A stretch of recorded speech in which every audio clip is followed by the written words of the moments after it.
करेंगे।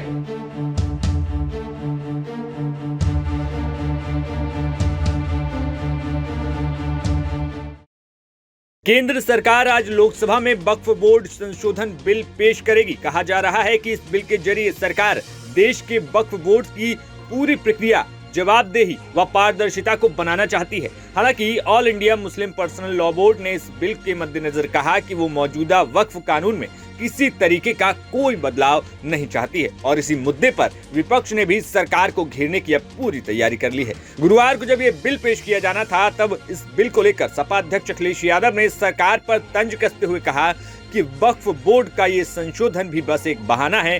रेल, रक्षा, नजूल लैंड की तरह जमीन बेचना निशाना है। वक्फ बोर्ड की जमीनें डिफेंस लैंड, रेल लैंड, नजूल लैंड के बाद भाजपाई के लाभार्थी योजना की श्रृंखला की एक और कड़ी मात्र है। भाजपा क्यों नहीं खुलकर लिख देती है भाजपाई हित में जारी। इस बात की लिखकर गारंटी दी जाए कि वक्फ बोर्ड की जमीनें बेची नहीं जाएंगी। भाजपा रियल एस्टेट कंपनी की तरह काम कर रही है, उसे अपने नाम में जनता के स्थान पर जमीन लिखकर नया नामकरण कर लेना चाहिए। भारतीय जमीन पार्टी #नहीं चाहिए भाजपा।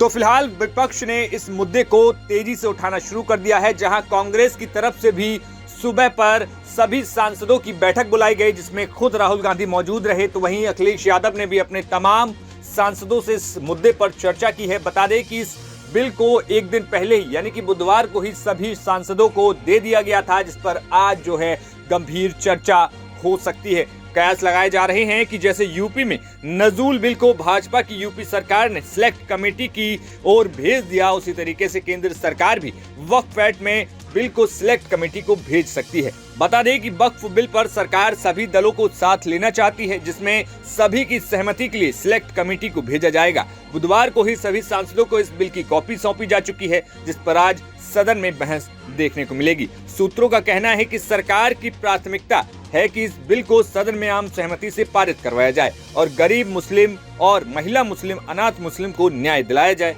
इस बिल का मकसद वक्फ संपत्तियों को अवैध कब्जे से निजात दिलाना भी है। बता दें कि अभी वक्फ बोर्ड डिफेंस और भारतीय रेलवे के बाद देश में तीसरा सबसे बड़ा भूस्वामी है। हालांकि रेलवे और डिफेंस सरकारी संपत्तियां हैं।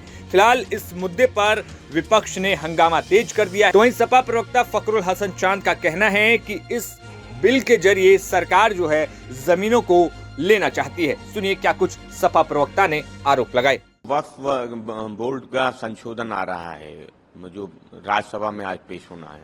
समाजवादी पार्टी समझती कि पीडीए ने भारतीय जनता पार्टी के खिलाफ वोट डाला है।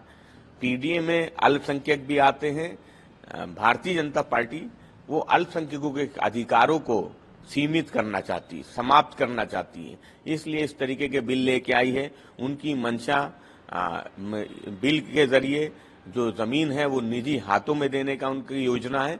लेकिन समाजवादी पार्टी इस बिल के आने के बाद, इसके ड्राफ्ट को पढ़ने के बाद अपनी आगे की प्रतिक्रिया जरूर देगी। लेकिन भारतीय जनता पार्टी वो जान ले कि पीडीए के खिलाफ काम करने से पीडीए वो अपने हक और की जो लड़ाई है उसको लड़ने से रुकने वाला नहीं है। कितना बेहतर साबित होगा ये संसदीय पैनल? समाजवादी पार्टी समझती है कि इस संशोधन की कोई आवश्यकता नहीं थी।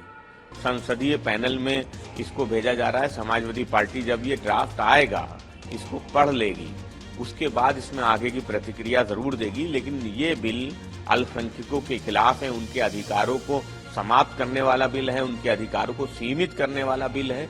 और ये कहीं न कहीं जो उद्योगपति हैं तो उनको फायदा पहुंचाने के लिए जमीन जो वक्फ की हैं उन पर सरकार की पहले से नजर थी। उन जमीनों को निजी हाथ में देने की एक योजना मात्र है। फिलहाल विपक्ष इस मुद्दे पर क्या कुछ हंगामा करता है ये अब देखने वाली बात होगी। Bureau report, news nation. News nation अब व्हाट्सएप पर खबरों की ताजा अपडेट के लिए न्यूज नेशन के इस QR कोड को स्कैन करें।